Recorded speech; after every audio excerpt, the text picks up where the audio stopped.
French 8-day mantel clock, circa 1880. This is a bronze ormolu case.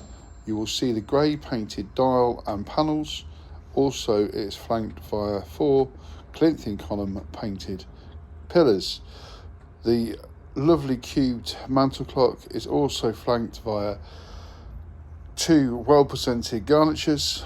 These garnitures have also the shipping scene depicted to them. All the scenes are slightly different, suggesting the panels were all hand painted.